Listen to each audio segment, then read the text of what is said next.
Excellent. Thank you. And then you want to turn off your background.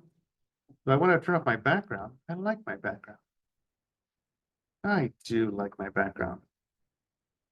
Let's see, recorded, okay. Let's see, being recorded.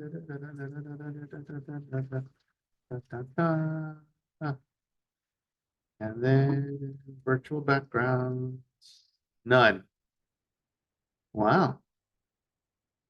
Okay. How's that? All right. Okay. I'm going to minimize this. Oh, sharing my screen. There we go. All right. We had lunch. Everybody's fully hydrated. I guess everybody has a little bit of something healthy to eat somewhat. There's some healthy places here in County Valley to enjoy. Last class, we just talked the basics. Today, we're going to talk about more of the fun stuff, digital signing. And we're going to talk about the similarities and the differences between Docusign and Authentisign. I almost said digital ink. Oops. But who I am, I'm Leo. I'm with the Orange County Realtors. There's my contact information, my email address, my phone number, in case you need it. My coworker, Anthony, is seated to your right, my left, and he'll be able to assist you with questions that you may have also. And he loves answering with great prepositions and pronouns. So he is the man to also to keep you entertained and enlighten you as well. And I'm bringing this online. Nope.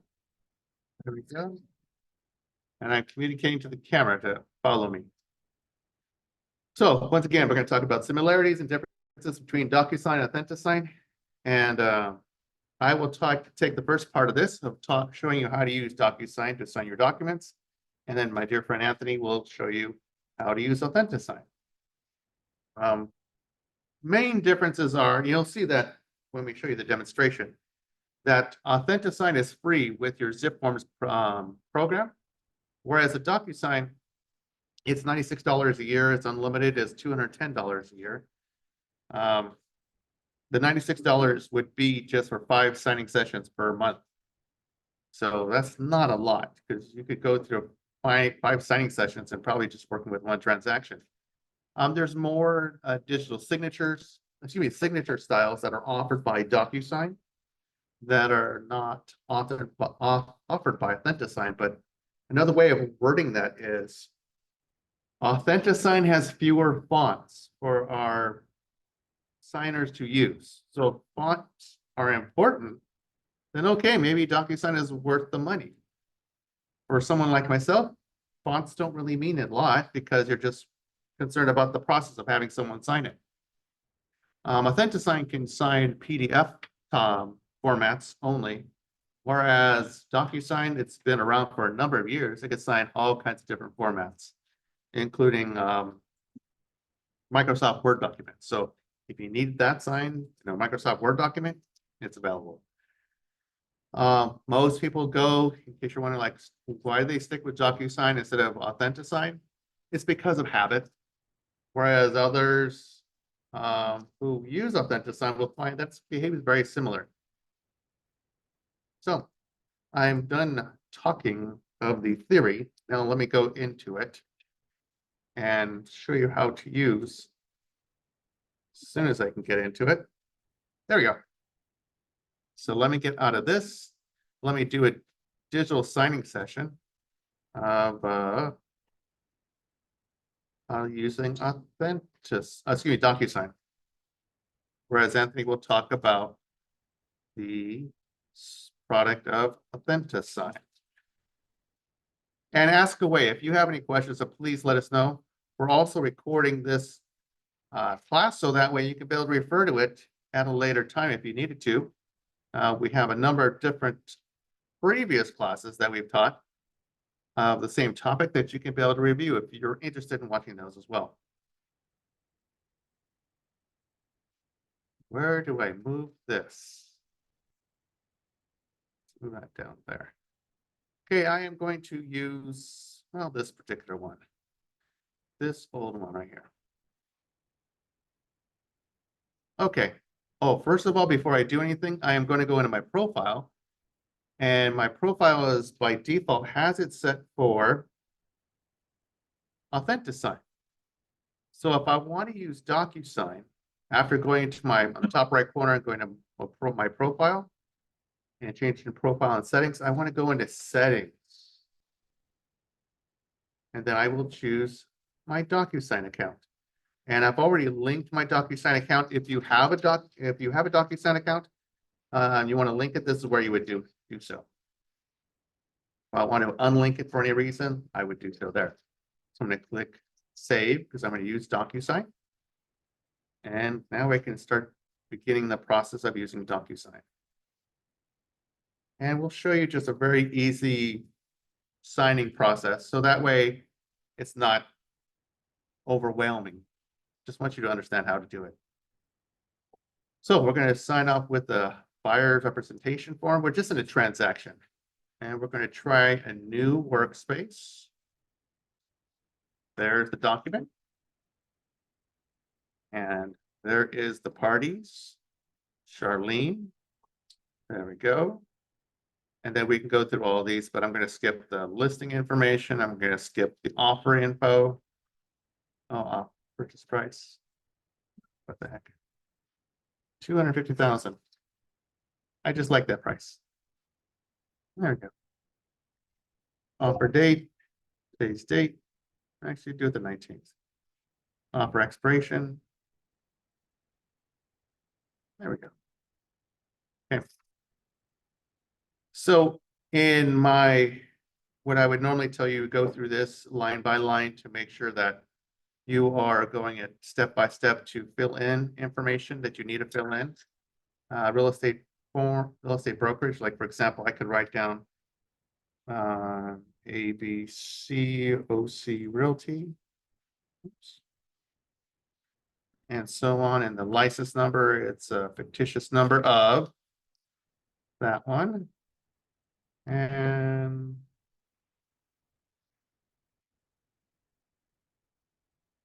and so on.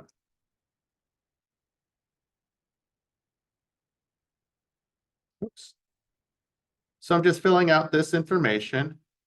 And this is what you would do if you were going line by line, going over everything. And you get the idea. And you would fill all this information in. Line by line. Orange County.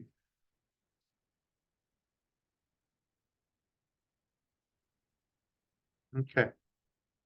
But right now I'm going to send out for signatures.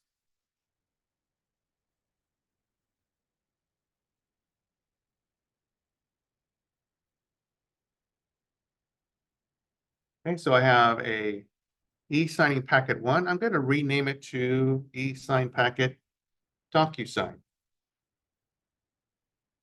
And I am going to choose a folder for it to be, for all the documents to be put in. It's going to go into my signed documents. This is something that I arranged already previously. In this particular transaction, it had a folder that I created called signed documents, signed docs. So everything that it becomes, after it's finalized, it will go into my signed docs within this transaction. And then I'll click next. I have one person signing it, so it's just going to be my dear friend Charlene, my client. And then I will choose next. And Charlene has a Gmail account. In this case, it's going to be my Gmail account, my fictitious Gmail account. And then I'll go line by line once again. If there's anything that has to be corrected, I can go over this and add. Now you'll notice on the left-hand side, these are the fields that we use to do some kind of action onto here. And then on the right-hand side will be what page we're on. And this is what I kind of like about Docusign. If you wanted to skip ahead and go to a certain page, like let's say page 10 of this document, I can do so. There you go, see? Go to page 10. If I wanted to go to page, this page here, page 5, I could be able to do so as well. It's very quick and very easy. So that's one thing I really do like about Docusign. Well, I forgot one more thing. I forgot to add a document. Let me back out of this real quick. Upload an image from my computer. And we're going to listing form B.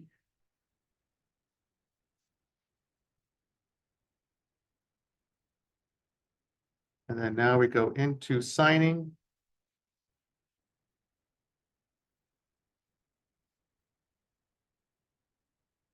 And how do I get into it? Well, I don't know. I messed up now. Even the best of us will make mistakes. There we go. Hold on a second. Let me just get out of this real quick. Because I did make a mistake. And Anthony's going to enjoy this. Browse my document, looking for listing form B. And click it. There it is. E-sign. New. It's going to be this one and this one. 2 documents. E-sign, Docusign. Oh, choose a folder. Sign docs.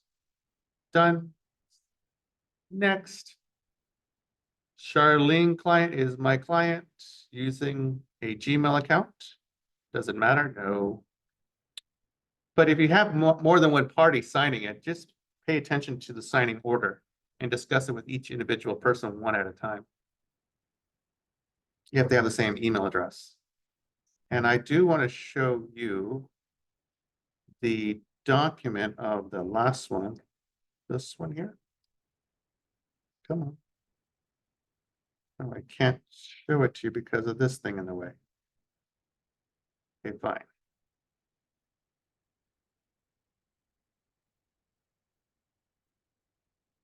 Okay, so this is our fictitious document, listing form B. So this has nothing on it because it did not originate in the California Association of Realtors database. So I have to drag and drop everything. So date sign, I'm going to put that here. There's a text field. I'm going to put that right here. Drag and drop it. And I'm going to put in Fountain Valley. I just double clicked it. So I could be able to type Fountain Valley. And if there's anything else I need to do, there's something that needs to be check marked. Let's say that this has to be check marked right there. If there was something that had to be filled in, once again, you could put text and put it right there and stretch it out a little bit. And double click it. Seller will provide cookies and ice cream at time of close. How's that? Not endorsed by my family because I'm trying to be good with what I eat, but oh well. Not exactly right. Let me fix that.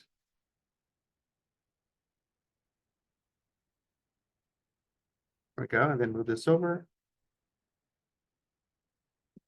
There we go, perfect. Okay, and last but not least, you want to see a signature? We will throw a signature in there. Signature. Signature, there we go, signature. And we'll throw a signature right here. And then the person's name is underneath it right here. Okay. So in this document, I had to drag and drop everything. This is how you do it in Docusign. But everything else, for the most part, in the CAR forms, you won't have to worry about this. It automatically puts it on there, but I still encourage you to go line by line, page by page, with every CAR document that you have, just to make sure that everything's been checked. Because if anything's amiss, then you have to send it all over again and with the corrections. You have to just do it again from scratch. Now I'm going to send it out for my client, and I'm going to click send. And that's it. Now we just wait for the client. You contact the client, Charlene. Hey, Charlene, I sent you the documents over for electronic signature. She'll be like, yeah, okay, great. So then we'd have to go over together. So now on Charlene's side, she's going to see this. She opens up her email. Charlene's excited. And I'm like, okay, we're going to go line by line and make sure we understand what you're signing. So that way I'm doing my fiduciary duty to take care of you throughout this transaction. First step will be electronic record and signature disclosure. So I encourage you to go ahead and print this out and have it handy. You can also download it on your computer. So that way you have it readily available in case you have any questions. Excuse me, in case your client has any questions regarding what rights they have with regards to electronic signatures.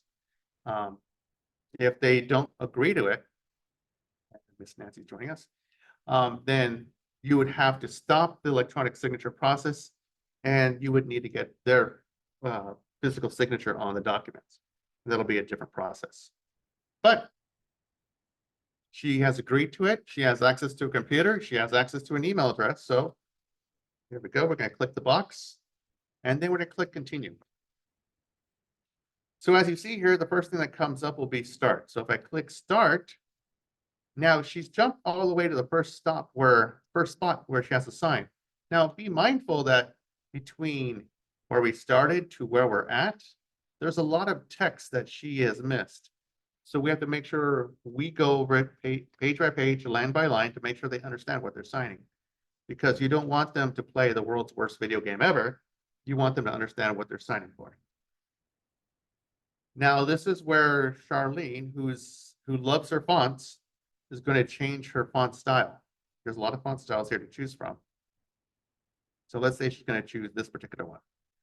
Now, she also has the ability to draw her own font if she wants to. She could go like this with initials if she wanted to go with it.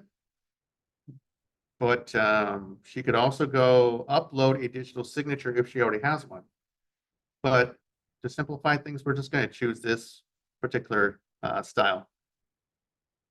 And I think that looks great. So the only thing left is move these things out of my way and click adopt and sign. So between where she agreed to and where we are at, we've moved quite a bit. Where were we? We were way over here. We went through this whole page of information. And now we're at this section right here. So if she agrees to it, she clicks. It's a required field. So she's going to initial by clicking initial.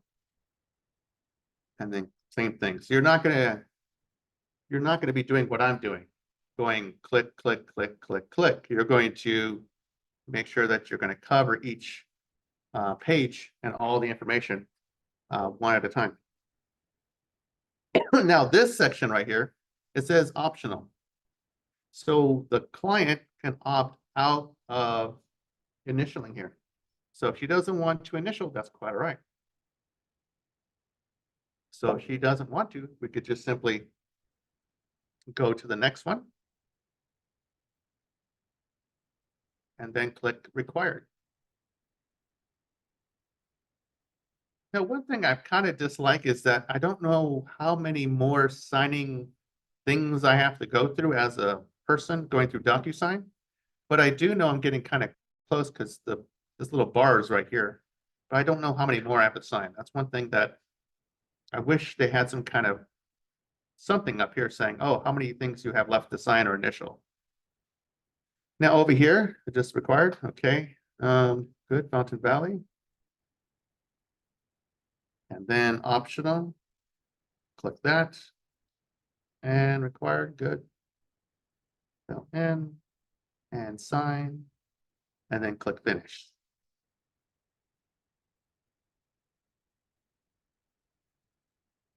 Now, at the very last spot here, the Docusign is asking if my client wants to set up a free Docusign account. Not a free sign up account. They want to ask if they want to sign up for a Docusign account. It's not free, but they can sign up for one if they wish. It says finish setting up your free account. You don't get a lot of signature attempts. It's very few. I think it's 5 at the most initially, and then that's it.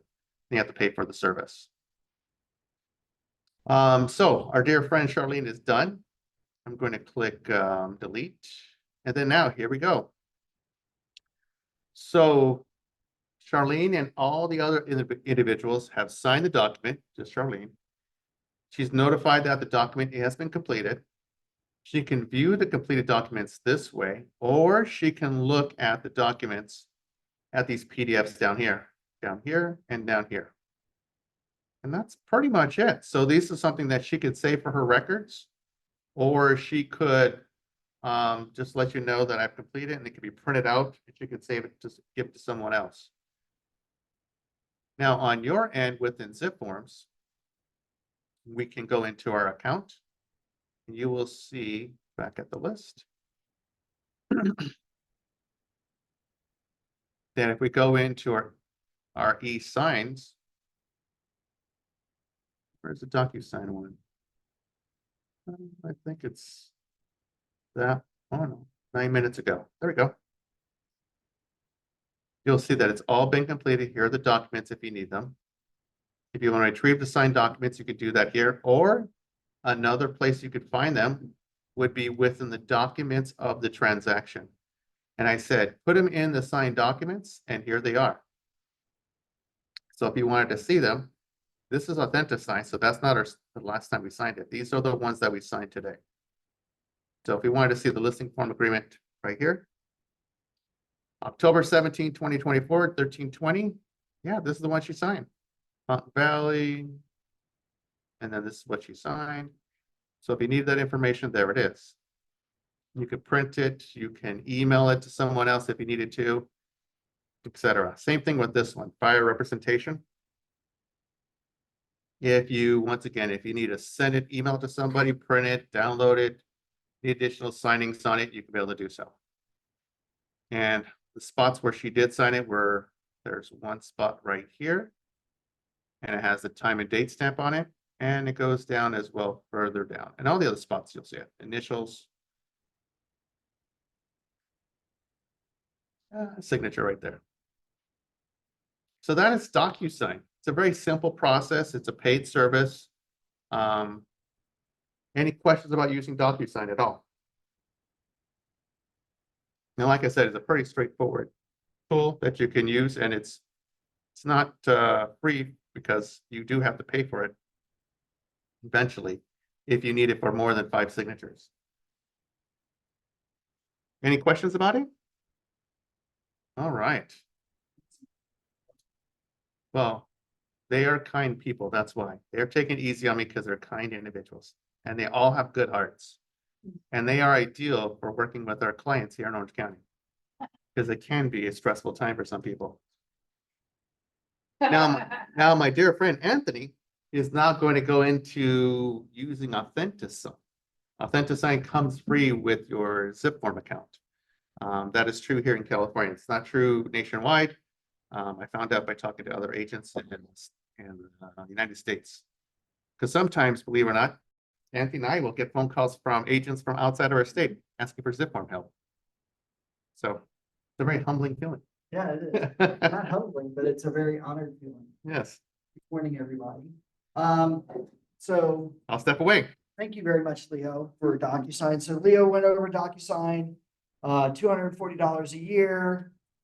Paid service looked pretty easy, right? Everybody likes that. Anybody here using Docusign now?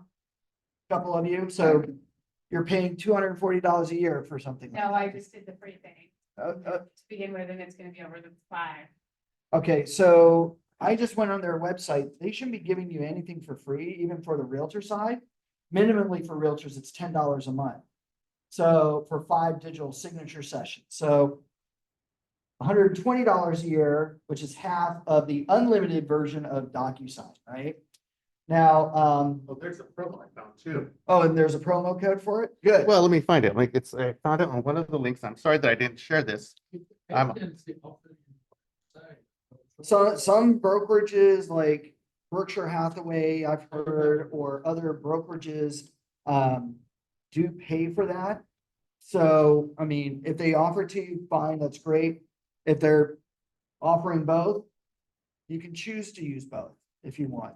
I can send out one transaction through Docusign, send another transaction through Authentisign. The lovely thing about technology today, 1,001 different ways to do one thing, right? Like, how many of you actually have ever experienced things like that, right? Like, I'll let my car drive itself. So I'll put my car on autopilot, let it drive me, and I'll go to sleep. At least that's what we're coming into, right?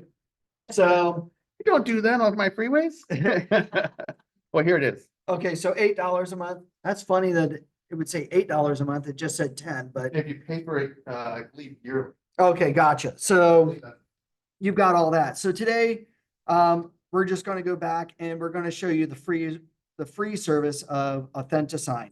I usually love Authentisign only because if you're like me, you're on a tight budget, right? Anybody here on a budget? One person's on a budget, everybody else has unlimited spending power. Excellent, I like that. But if you're like me, you're on a tight budget. My wife only gives me $7 a week for lunch. So even then, well, I should say 7-Eleven used to be my friend. Now everything costs too much money. So I eat through my, my oodles and noodles real quick, right? Or I should say the cup of noodles. So, but I love taking advantage of your free stuff where you can, when you can. As a matter of fact, I love Authentisign. Now, Authentisign is just an updated version of Digital Ink. Now, Digital Ink was a member included benefit with zip forms, started more than 20 years ago. And where a lot of agents fell in love with Docusign was because of Digital Ink's non-user friendly status. Now, over the course of the years, it got user friendly, but agents were so used to doing one thing one way. They're creatures of habit, right? Anybody here know an agent that just, no matter what, will do the same thing over and over again, even though you tried to show them a new way? Are you that agent? Yeah, I see a couple of heads. I love your honesty, sir. So I love showing you your free stuff to allow you choice, okay? And I will say this, Authentisign is just as user-friendly as Docusign, except that it doesn't cost you a dime.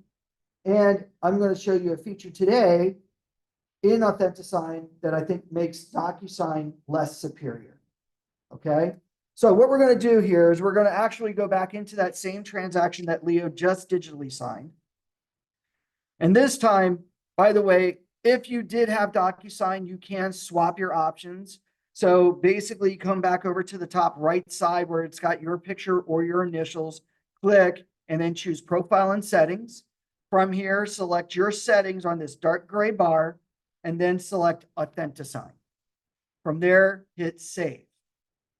It's important you hit save because if you don't hit save, it's going to revert back to what it was. Okay. So if you were using Authentisign and wanted to try Docusign, you got to make sure you hit save to save that choice. And again, you can switch back and forth. Just actively do it. Now, with Authentisign selected and saved, I'm now going to go back into my transaction and we're going to take the same transaction here. And we're now going to go through the Authentisign process. Now, typically, when we start to digitally sign documents, I may actually be in the middle of editing documents. So here with this new forms editor, I'm going to have my workspace. I'm going to have documents in my transaction. I'm going to be looking and working on a contract, so on and so forth. Now we see here that we've got the buyer representation broker agreement, the purchase agreement. That means that everything in this workspace is also going to be digitally signed. There are times where maybe I've already signed a BRBC and do not need the BRBC signed over again. I can remove this from my workspace, just so you know. How we remove a document from your workspace, simply come over to these 6 little dots, move your mouse and click and hold on those 6 dots and then drag it down to where it says grab from transaction and let go. Now, if I need to work on a document that I also need to have digitally signed, then come over or come down below to where it says grab from transaction. So these are the documents already in the transaction. Find what I need, hover over top of those same 6 dots, click and hold, and drag it to the workspace and let go. So this now allows me to view that document. Now with the PDF, I cannot necessarily edit this document, but if I have it in my workspace, I can digitally sign it. So here I can make sure that I have the necessary forms and documents in my area that I need. So here we'll grab one more form here. Don't need that one, don't need that one. Let's add a form. Go to add a form, forms library. Maybe I'm going to grab my Avid. Right? AVID. Oh, of course, we're not in the forms library. There we go. AVID, add the form. And now that form is added to my workspace. So now once we're done adding all these people in, now what we're going to do is we're going to come over to the top right corner where it says prepare signing. When I click on prepare signing, a little window opens up. Now what I love about Authentisign, a lot of people immediately say, let's go and create a doc or create the session. As Leo had pointed out before, with that added folder of signed documents, I'm going to tell Authentisign to return those documents to a folder within the transaction. So the first thing I'm going to do here is I'm going to name the session. I'm going to come over here under the signing name, document signing request of offer, maybe, right? Then down below, I'm going to say return these signed documents to the main folder or to my signed documents folder. I want those signed documents to be returned to the signed documents folder. If you forgot to make a folder, then always return it to your main folder. That way, Authentisign not only emails you the copy of the signed documents after all signers are done, but now Authentisign within less than 30 seconds, just like with Docusign, will return the documents to the transaction after the last person signs. From here, I'm now going to click on create. And now Authentisign is going to open up. And it's going to be an easy 3 to 4 step process. Step number 1, over here to the right-hand side, we're at the signers. So over here to the left or to the right, we've got our signers that we can now pick and choose. So simply choose add a participant. Now, under add participant, do I want to add a new person, add myself, or add from the transaction? Add from the transaction. Why? When I made the transaction and I added the parties, I added what? Their first name, last name, email address on top of adding their signing rules. Right? And if you missed that in the first class because you weren't here, I'm just going to exit this real quickly. If you've never added a party to the transaction before, it's easy to add a person to a transaction.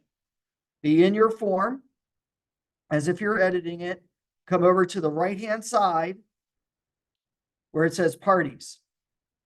Under parties, go to add a new party and then fill in their information.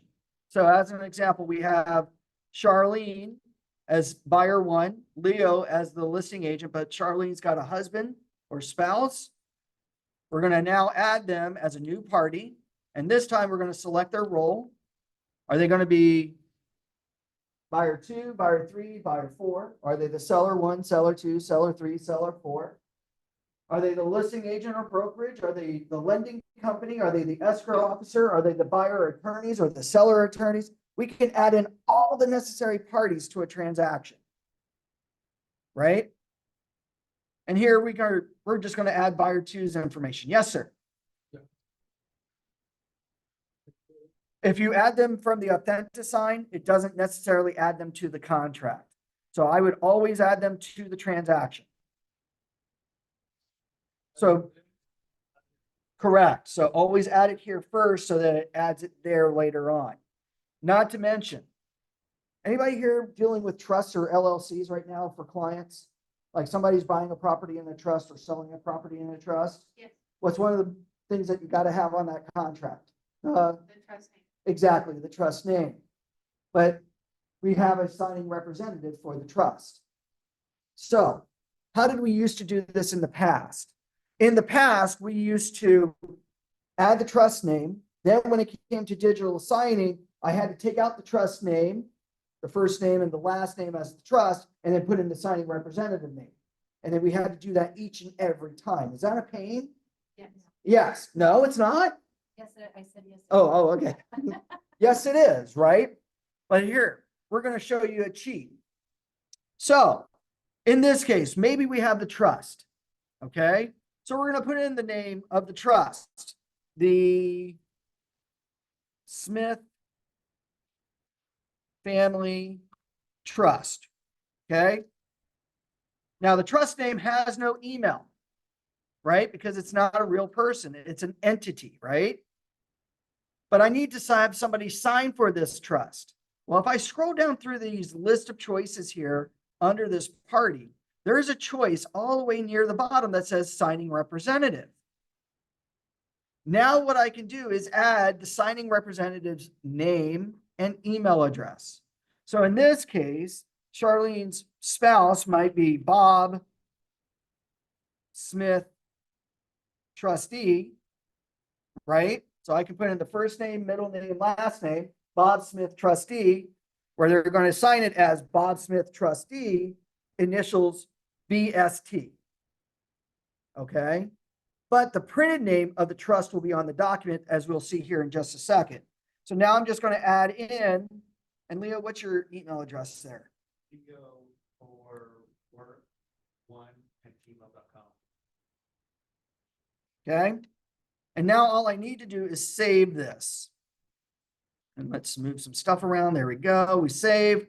And now if we look here real quickly, we've now got the Smith Family Trust name printed on this document. So now when it comes time to digitally sign,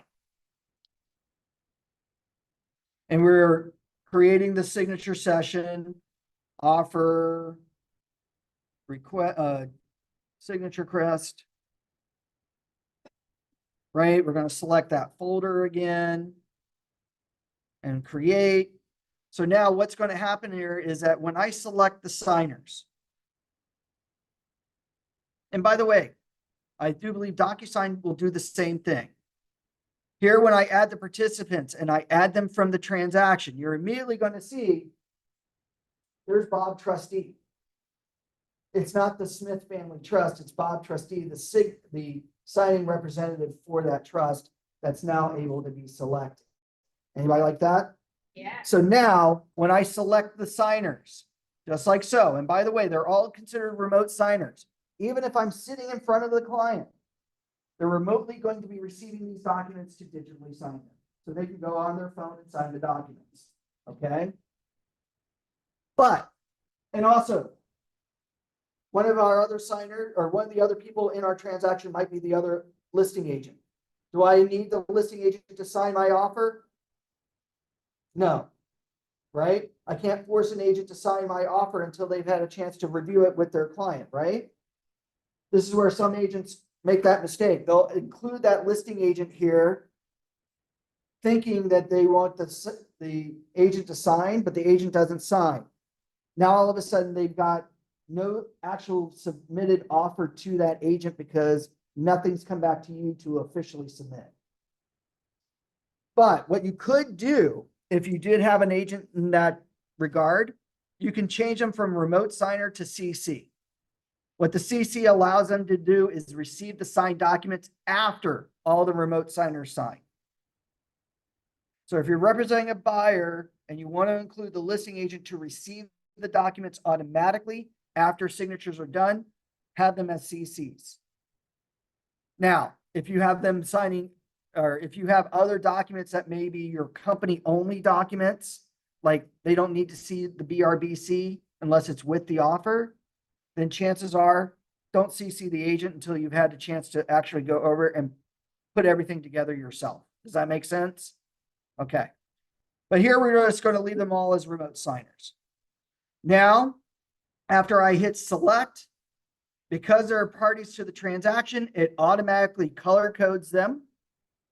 And if we look at the forms here real quick, 90% of our forms, just like with Docusign, already have the areas pre-placed indicating where the signers need to sign. Exactly. Docusign doesn't necessarily have a color. It just does have EST, CC, you know, all them already there. It's just easier for you and them to see. For them, because there's a cheat sheet on the side when it comes, right? Exactly. Okay. So step one, we select the signers. Now you'll notice here that the signers are automatically not in a signing order. It's been turned off. That means that all three people, including Leo, will get the documents automatically at the same time the moment the request is sent out. If I turn it on, now it puts them in a signing order, which means number one will get the documents first before number two. Number three will not get the documents until number one and number two have signed and reviewed the documents. Now you can switch the order around if you choose. Maybe Charlene can get to these documents in 5 or 10 minutes. Bob won't be able to sign the documents until 10 or 12 tonight. Do I want Bob first or second? Second, exactly. I know it's lunch. Everybody's still asleep, right? So come over to Bob or Charlene's name. Come over to those 6 buttons. Click and hold, drag and drop. That's all you got to do. Most of us, it depends on where I have him signing, but you'll notice here that I put the trustee name as buyer 2 in our example. If you wanted it as buyer 1, you can. It's a choice, right? Most people will put the trust name as signer 1, which is fine. All right. Now, if I turned it off, I want everybody to get this all at once because we all know today time is of the essence. Step number 2, if I was reviewing this and I said, oh, I forgot a document, then I could come over to the documents, see what documents are currently being signed, all pulled from the workspace. If I forgot to add a document because it's in the transaction, I can then simply choose add a document, and then from the transaction, add a form from the transaction.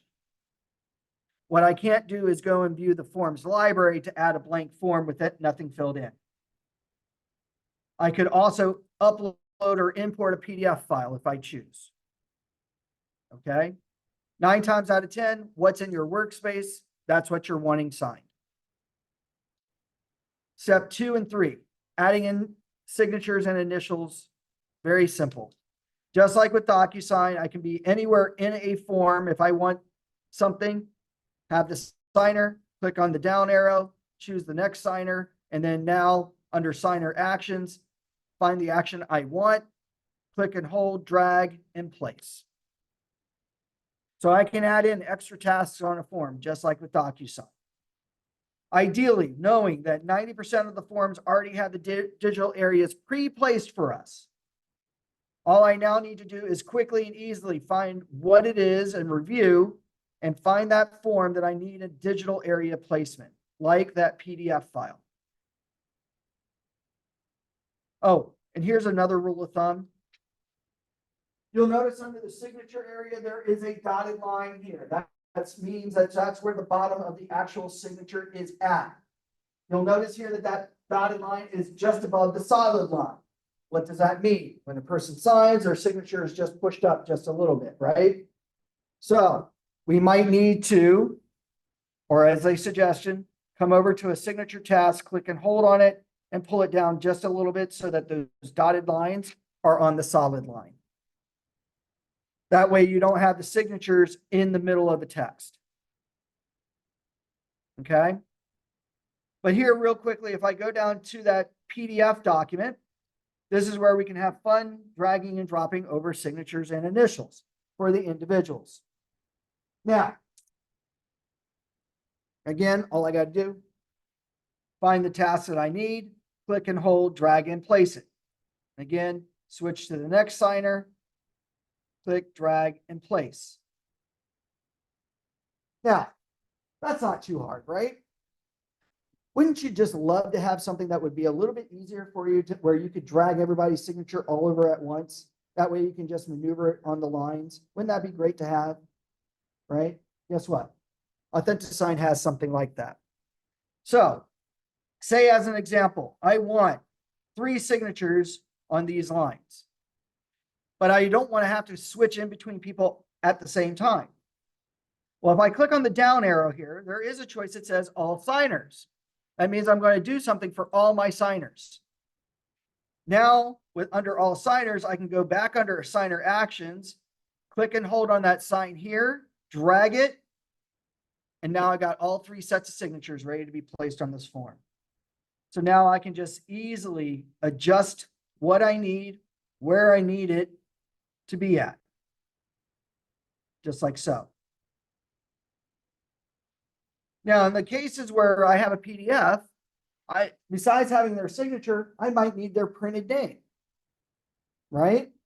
Now, in Docusign, I do believe there's a choice for signer's name, Leo. Correct me if I'm wrong. Well, here, under the signer field choice, there's a button here called full name. So now what I can do is click and hold here, drag over where it says full name, and now I've got printed names that I can add to this document placed on the document where it needs to be. How nice is that? Anybody like that? Good. So now, and I'm just going to remove these other signers real quick, just for our demo. Let's see here. Where's my remove button? Remove from signing. Remove from signing. By the way, the reason why Leo's name was highlighted with that red exclamation point after I removed him was because his email wasn't there. So if you just add someone's name to a contract, but don't fill out the email address, it's going to tell you you're missing something. Okay. So here we go. Now, once we go through all the documents, making sure at least one task is done for every person in every form and contract. Now all we got to do is hit next.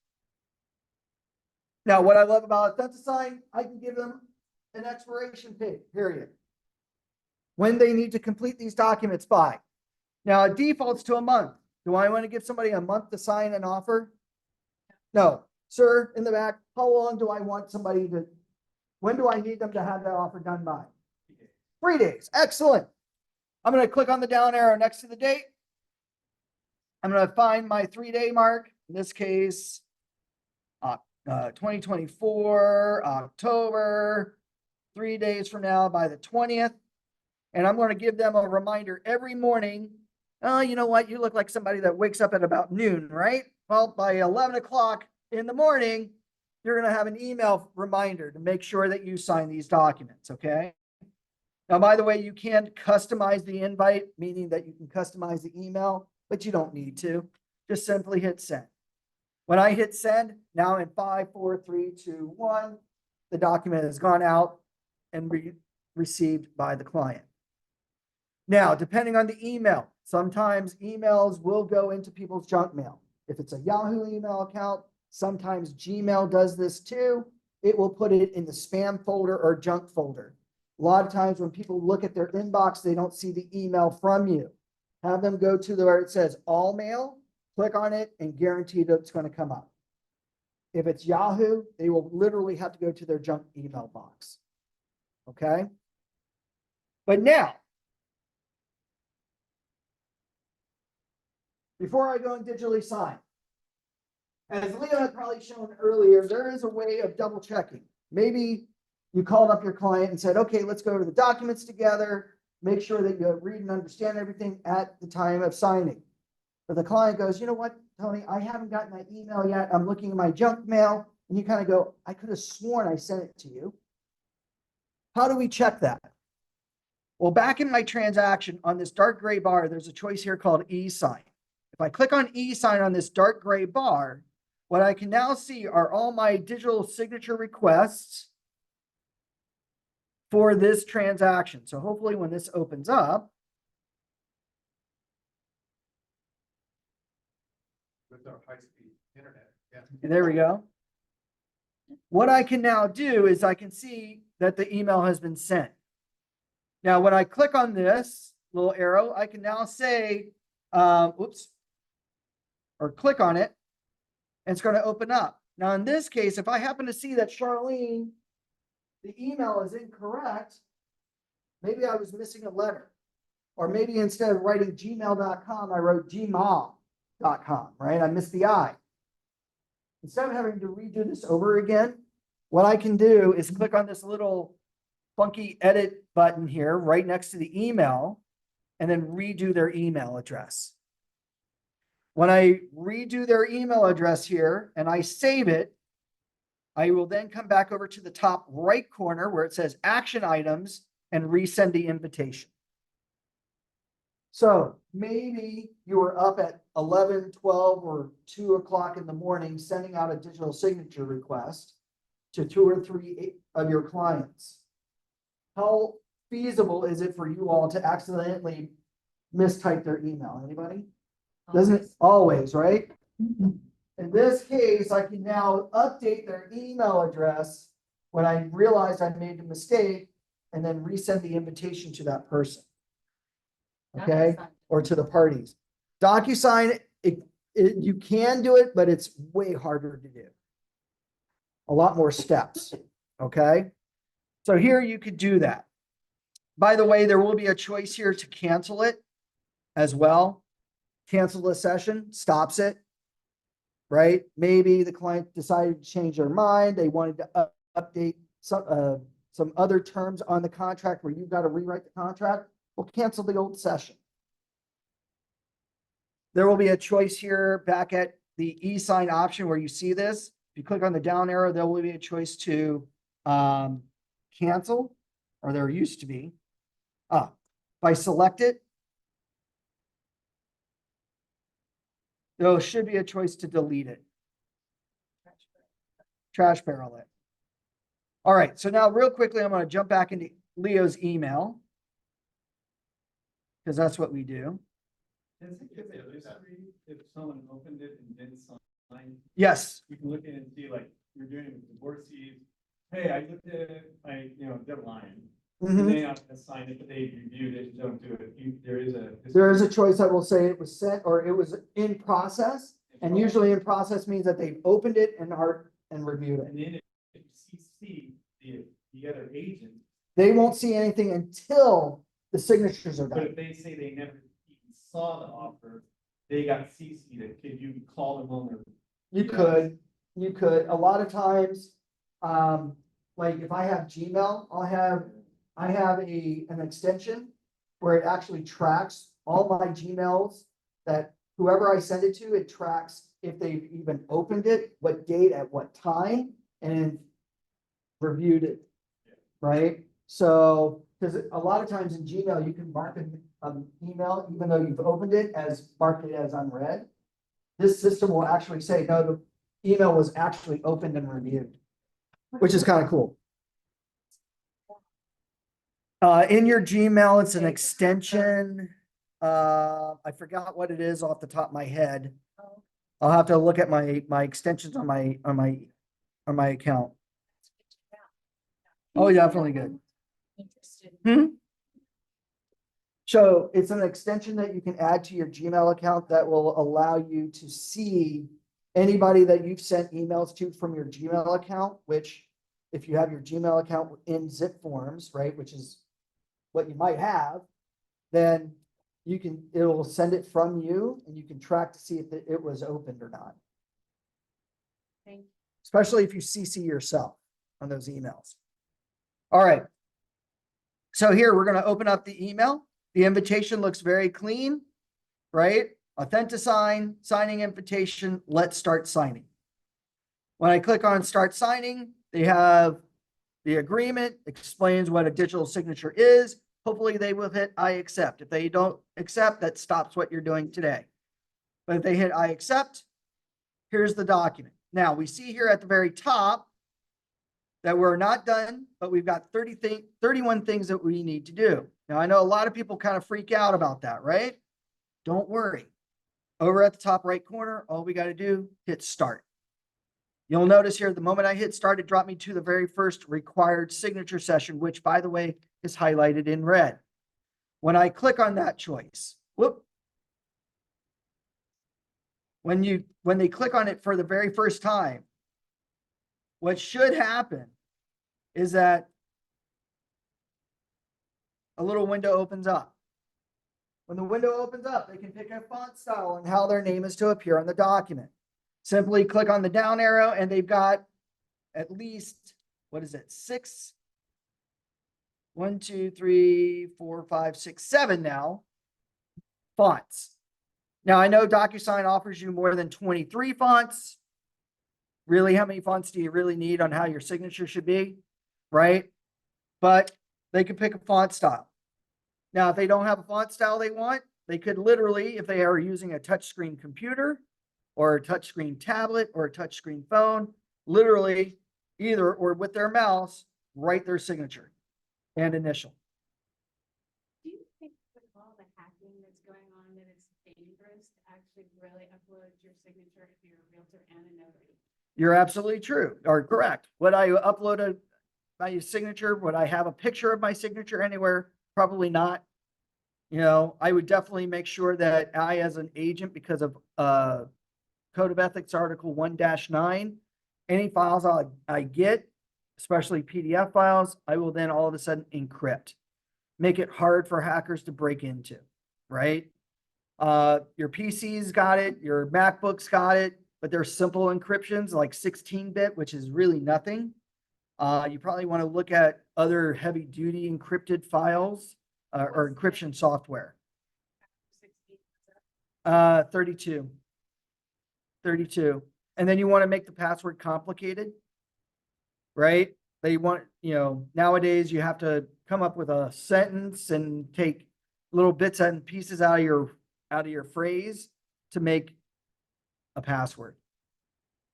If it's a mixture of letters, numbers, symbols of at least 10 characters, 10 different characters, then you're looking at roughly at 1,000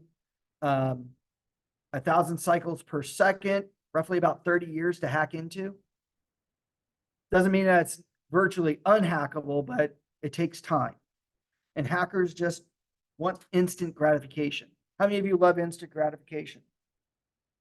Well, he almost raised his hand, but he stopped, right? I love that. Hackers want instant information right away. Now, does this mean emails can't be hacked all the time? Got to be really careful about that. That right now is a big, big problem with a lot of agents. Authentication, is that a good way to go? Right, because your cell number is text message. Just make sure periodically that you might want to update that and make sure. Just because nowadays with people finding out what your phone number is very easily online, I've seen hackers like be super sophisticated where they can forward your phone number to their phone. So like hotspot, hot shield, something like that, is that, you know? I don't know much about that one, but I would read reviews and see. But that's a whole nother fun class. Cybersecurity, honestly, because if you're hacked or data is stolen from you because of a hack, you know, E&O insurance doesn't cover you all. E&O does not cover cyber theft. So this is why Orange County Realtors offers cyber insurance, which I think is really good. It's $400 a year for $1 million worth of coverage, and they cover all third-party. Yeah, we've had it for 6 or 7 years, Leo. Yeah. Yeah, we offer cyber insurance, just like NAR and CAR do, but I don't know what their plans cost. Yeah. Yeah. Yeah, it's a big problem nowadays. They do it for themselves, but not for their agents. Yep, because you're an independent contractor, you are individually responsible. So you can get that here. Yep, you can go online and get it through Orange County Realtors. Oh, so it's cyber insurance. I think it's called 360 coverage pro thing. Under resources, I believe it's under risk management. Yes, yes, ma'am. That happened to agents where they've been held responsible? Yeah, I didn't either. Oh, wow, it's scary. Oh, yeah, it's happening. Because think about it, a couple of years ago, probably just before COVID, so probably a little bit longer, a couple of years ago. And this was before really cyber fraud has been a problem since AI. There was an agent that received an erroneous email. He didn't check it. It had wiring instructions and he forwarded it to his client. Oh. The client lost $150,000 in the wire fraud. So what did the client do? He sued the agent, he sued the brokerage and the escrow company, right?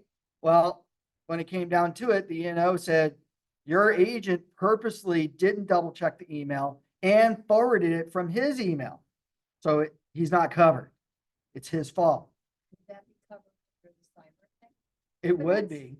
I mean, but. It that's could be, yeah. supposed- But they also run you through tests like, here's what an erroneous email kind of looks like, right? Now, nowadays with AI, you've got to be careful and mindful of things like how easy it is to write up an email without even thinking about it, right? Write me a professional email instructing someone with escrow instructions with this routing number to be, wire their funds, right? And now it's perfect English. That's But- not The logo that looks sort of like it, right? My wife actually double checked an email and it was off by one letter and the letter was the European A for the escrow company where it was just a flipped A. And she was like, they wrote perfect English. And I'm like, yes, because they used AI. AI has all your information. Well, so- it's not that they have the information. They just know how to write really great language models, right? Write me a professional sounding letter from an escrow company to a client on how to wire their funds. Well, that's why you really need to have systems in place, right? Which is why we got to be mindful of this, why you want people to see what is covered, right? Authentisign, Docusign is backed by CAR. These other digital signing platforms may not have the necessary protections by the Electronic Signature Act, right? That's why also certain forms are not allowed to be digitally signed. Double check through this stuff, right? Because your business is at stake. When something happens to your client, you can't just go, I didn't know about it. But But- not to get overly sidetracked, yes. Thank you. An error, that is an error that the agent made in forwarding that email. And so you would think in a regular world that that's an error and that would have been covered. Yep, But it's of not course, it's not. because Because they've made these contingencies. And another instance, an agent actually had an assistant who made physical copies of files and then sold them on the dark web. Well, that's considered a data breach. So it's not just cyber, it's physical, right? You could They do had a whole falling class- out and their assistant was like, well, I'll show them, made copies of everybody's social security numbers and all this stuff and sold it on the dark web. Now, that's a whole nother class. That's a whole nother class. We do have classes on that, so attend those classes. Thank All you. right, so back here, we're gonna have the digital, one other question. How is company didn't know that you were hacked? Well, hopefully you're honest about your being hacked. So you have. Well, especially when when you go to close escrow and your client said, well, 2 days ago, I forwarded or I did my wire transfer. And you're gonna go, from whom? Who sent you those instructions? Well, I got an email from you with wiring instructions. Hackers don't actively take your information anymore. Hackers are so sophisticated nowadays that they will sit in your emails and watch how you talk to people, who you talk to, and what you talk about. That's like artificial. So we just have to be very mindful of today's digital age of what needs to happen, which is why we need, at time of digital signing, by the way, to bring it back to that, we want to go over the contracts with the clients, right? We can't no longer just say, hey, give me a call if you have any questions, right? It's our fiduciary duty. It says it in the contract that we have gone over the contract with them. Page 16 of the RPA says that you have gone over the contract with them. If you're signing that, you're stating for a fact that you went over the contract. Okay? Now, Why I say this is that you'll notice here that as we sign, am I reading a single thing? No. Whether it's DocuSign or Digital Ink, it's so easy to digitally sign stuff nowadays and not read what it is that you're signing. This is why we want to make sure that we go over every aspects of this contract. Right? Slow this down though, you know how DocuSign it automatically zoom, It How do you automatic, slow well, it down? so there's two things that I personally do. Number one, before I send it out for signatures, I will go through and have a Zoom meeting with my client. If not physically with them, I'll do a Zoom meeting and I'll tell them or ask them, I'm going to record our Zoom meeting. Are you okay with that? That way, if there's any questions or anything, those are my virtual notes that I can use and reiterate. Can you hit the recorder? Of course, but you have to disclose here in California that your meeting is being recorded. If they say no, not a problem. Write everything down. Then follow it up with an email to your client. Hey, client, just to go over what we went over today about the RPA. Here were your questions. Here were our answers. If there's anything else, please let me know. At least you get into this habit of, before we sign, let's go and review. Make sure that this is what you want on your contract. Then, the reason why we call them the day that we send it to them, if you run into any hiccups. Click on this link, go through here, make sure you read through everything, right? So that way, nothing's missed. Yeah, 'cause you can send this to them. You can Oh, I just don't send them recall the this contract, before. I they don't can look at recall the- that. So we go Can over you it. send them the before? You can send them a blank form, but it'll say sample right across it, which doesn't necessarily help based on their terms. Yes, ma'am. Is there, like, this is the explanation of what you're signing that. That doesn't suffice. That doesn't suffice. You could do a summary, but it doesn't suffice as to going over the actual terms of what's on the contract, which is what you want to do. I know, but that's where your fiduciary, Yeah, right. yeah. So, yeah, you still have to go over it. But here, what we can do is go through this. Now, by the way, as we're signing, I'm going to ask a quick question. How many of you know the RPA? Okay, I'm going to ask you a general question. Is every signature and initial required in the RPA contract? No, No. arbitration, mediation. you know, Exactly. that's There are optional. two spots. Now, Leo just demonstrated Docusign, right?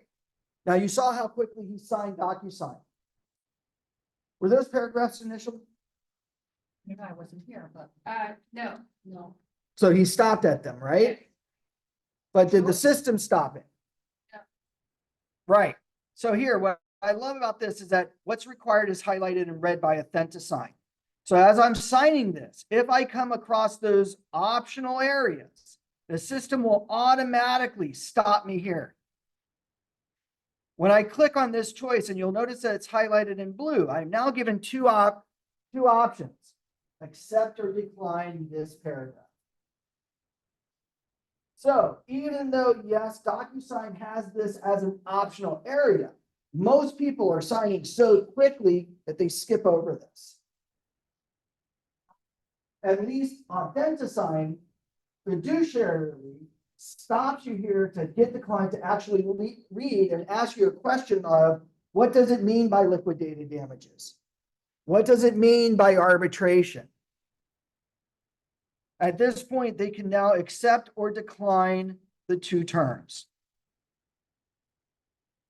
Now you're back to the mandatory required initials and signatures. That's important. Now, by the way, as Leo had pointed out earlier, there was no way to judge your progress. We see here that by now, page 14 of 17, we are 48% done, 15 of 31 required initials and signatures, and we're now back to the races.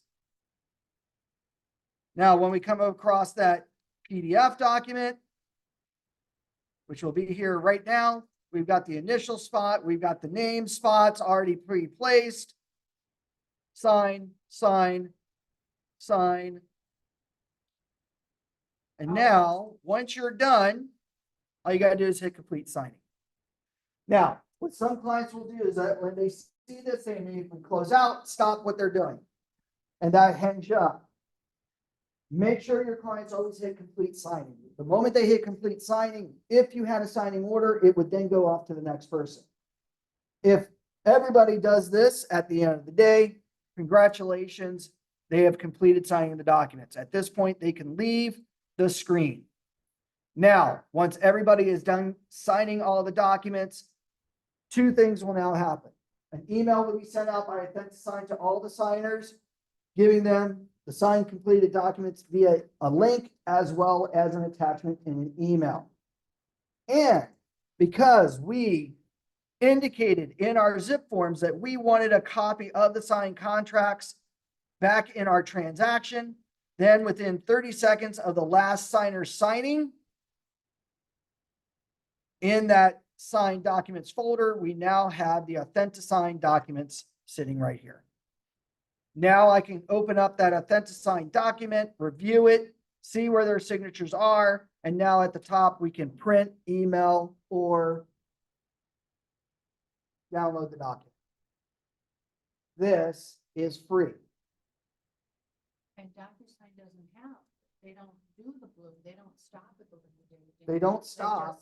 Skim right over Skim it. right over it, So even though most it's likely- marked as optional, skip right over it. So, but most likely, if you're not paying attention, none of those are checked off. Not Correct. even liquidated, no. Yeah, do they it's just- have that? Yeah, I mean, it's the same RPA. It's just, even though it's marked optional, it doesn't stop you to make sure that you review it. Okay, so if nobody's paying attention. all Sign, that- sign, all sign. that stuff with liquidated damages is not even Automatically checked off sign. Yep. Until you probably get into escrow and they're like, hey, guys, this wasn't done. Or somebody goes, just because your client signed it, my client doesn't want to sign it, and now all of a sudden your client goes, well, I didn't mean to sign that. Right, it has to be addressed. It would have to be, which is why we also review the documents. What are the advantages of liquidated damages? What are the advantages of having an arbitration? Things like that. That's the challenge. Well, that is the challenging part, which is why you That's also why they say, wanna I think you need to speak to a lawyer about the nuances, because I'm not a lawyer expert. I'm not a law expert. But those are things to talk about. All right, so now we have access to all that. All right, are there any questions on Authentisign? Yes, ma'am. Where's Glide connected to all of this? Glide is a totally separate company. So they're a totally separate company that you can sign up for $45 a month. You do have a free access to submit an offer through Glide, but then they've captured all your client and your information. They are owned by a separate company, another real estate competitor of yours that actually collects that data. I personally don't like to use Glide because it is now owned by a real estate company. I can't say. So they're not, it's not backed by car. It used to be, and then they sold themselves to this real estate company Yeah. and CAR stopped backing them. Okay, so but Authentisign is backed by car. Right, because it's built into zip forms created by ZipLogics, which by, We shouldn't even be using Glide if we're smart. I would not use Glide. It used to be, I mean, there are some advantages to it. It's just, I think the thing of data collection and data mining that this other real estate company does, I don't recommend. Because you cannot delete transactions out of it. You cannot delete your client information out of it. It holds onto it indefinitely. We don't get classes on Glide. No, not for 5.5 years. Um, Yeah, CAR wasn't happy with that merger. Because they funneled a lot of money to make Glide what it is today. And then they sold themselves to another company. Yeah, it's not good stuff. All right, let's see here. One thing that we did not touch on just yet. On the residential listing side. There is a way to send out the TDS, the SPQ, or the ESD out to a client for the client to fill in, right? The TDS, transfer disclosure statement. Seller can only fill that in, right? Right. You can't. Even though you've got that form in your transaction that needs to go to your client. So here, transfer disclosure. I don't see that there, not a problem. We'll just add it. TDS.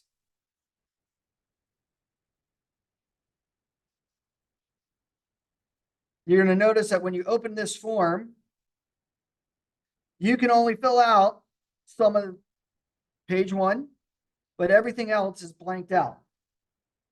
Right? Why? Because that has to be filled out by the client. Right? Specifically, we can be seller 2. By the way, you can fill out page 3, section 3. This is where a lot of agents get themselves hung up. Section 3 is all about your visual inspection. You can attach your Avid. Remember, if you don't do this right away, you're giving your clients an extra, or giving the buyer an extra 5 days to review this document because you're modifying this document. So the day you do this, or have your clients do the TDS, do your Avid. Put it all together. Okay? So, from here, how do I get the clients to fill this out? Well, traditionally, we could email this out to the client for them to print it out, fill it out, then they scan it, resend it back to us, and then we got to decipher chicken scratch. Yes? How many of you love deciphering chicken scratch? Exactly, right? Or I can actually send this document through e-sign. I can send this through Docusign. I can send this through digital ink, or I'm sorry, Authentisign or Docusign. What this does is it allows seller 1, whoever seller 1 is, to allow them to fill out this document. So, just to show you what I mean, when I go to select my signers,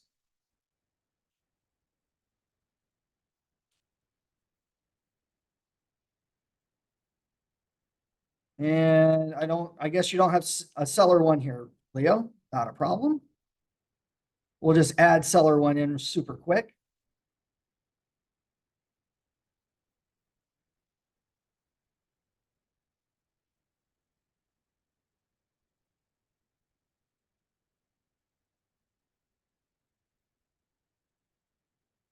Seller 1.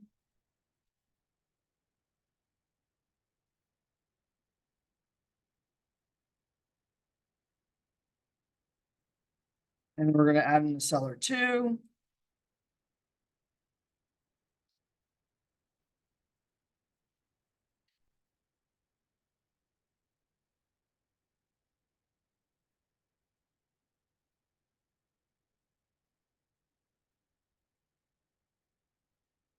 Right? Just so you can see the differences here. When we go to prepare sign, and I go to select my signers,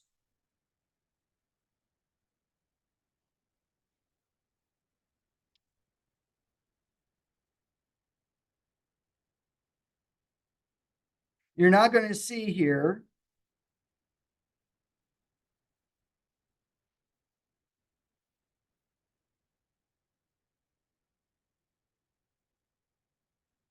that everything in yellow for seller 1 is able to fill out everything about this form.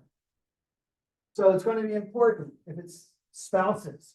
Who wants to have the responsibility of filling out the disclosure? Let them fight amongst themselves. Husband may say, I want to fill it out, but he doesn't live at the house, the wife does, because they're maybe getting a divorce. Well, you know, really, your wife should fill this out because she actually physically lives at the property and she can answer the disclosure questions properly. Right? Or maybe they both live there. And the wife goes, you know what, honey, I actually know what I'm talking about and I observe things, right? Because, you know, sometimes us husbands can be a little oblivious. You can send them to both. Well, but I can send it to both, but only one is allowed to fill it in. So whoever number 1 is, who wants that responsibility to fill in this form, that's who you make seller 1. That way they can then go in, and these are all considered optional areas that they can pick and choose. So now they can go through and fill out the form. Now here's the big thing. Make sure that they fill it in correctly. So if they say, oh, you know what, I've got a water heater, right? They mark the water heater, but then down below they don't mark if it's gas, electric, or whatever. You have to modify the disclosure again. You have to resend it back out. So they put it under the type and they. So Put water heater gas. Yeah, so if they put in water heater, Oh, yeah, they mark water heater, but forget to mark it gas, solar, or electric. oh, Guess what? It's a modification to that form.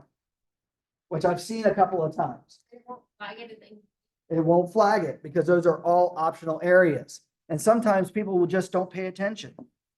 They all come with all the X's already in it? No, they Oh, come, it just says, here's an X that can be placed in this area.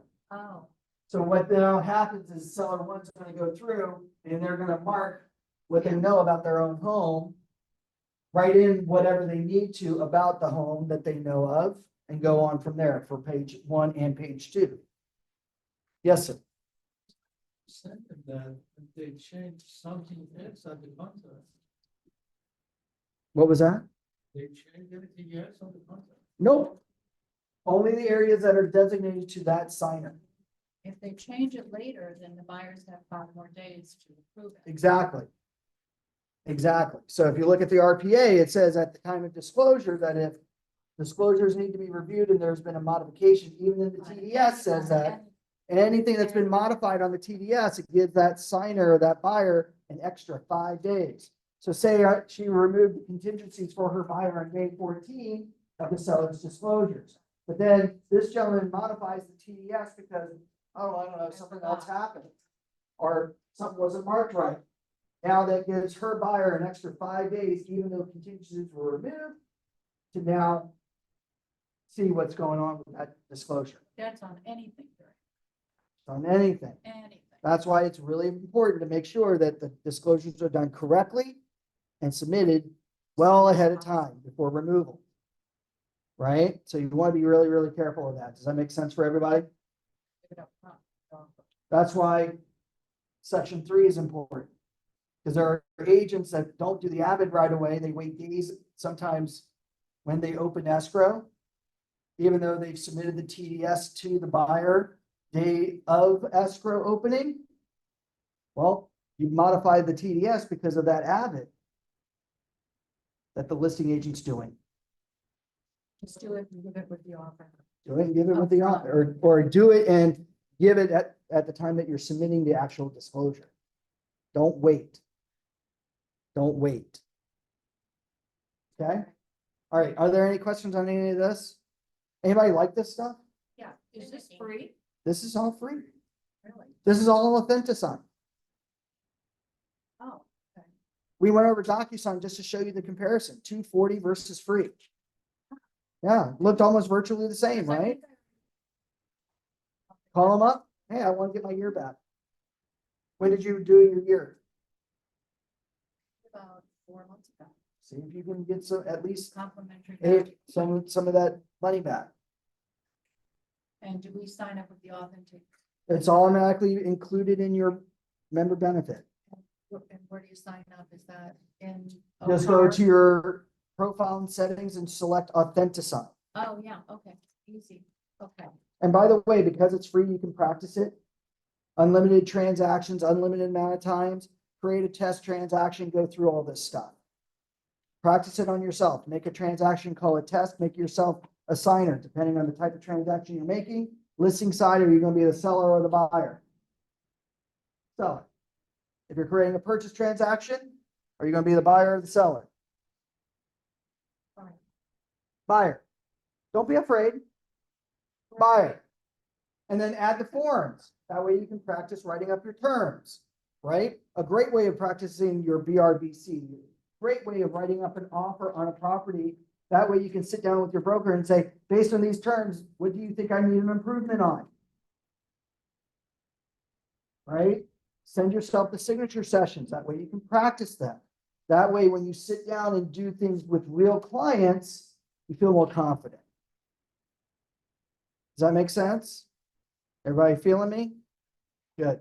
Everybody overwhelmed by Leo and I? Little. A little. I know Leo dreads when I get up there and start talking because I open up the fire hose and let you drink. Right? Yes. Yes. That's my drink very little. All right. Are there any other questions, ladies and gents? Anything else we can show you? All right. I think we begin at 3 o'clock. 3 o'clock. Okay, so If you're here for our last class of today, look forward to seeing you all. Other than that, have a beautiful, wonderful day. Huh? The next class is all about advanced tools and tips. So Leo is going to have a lot of fun showing you all the advanced tools like sharing documents out of your transaction, like with a link, how to get documents emailed directly into your transaction like Glide, but it's through zip forms. So, you know, hey, you want to submit an offer? Here's a link that will now send it directly into your listing transaction. So, and all that other fun stuff that he's going to have fun going over. Okay. All right. Have a great time, everybody. If you don't come back, have a great weekend. If you do come back, I love seeing you in a half hour. Bye. Thank you. Thank you so much. You're Yeah, welcome. Excited. Go to our website and go under business. Business tools? Resources. I think it's under risk management. Yeah. And then Nancy, we'll see you in about a half hour. Nancy's our friend online.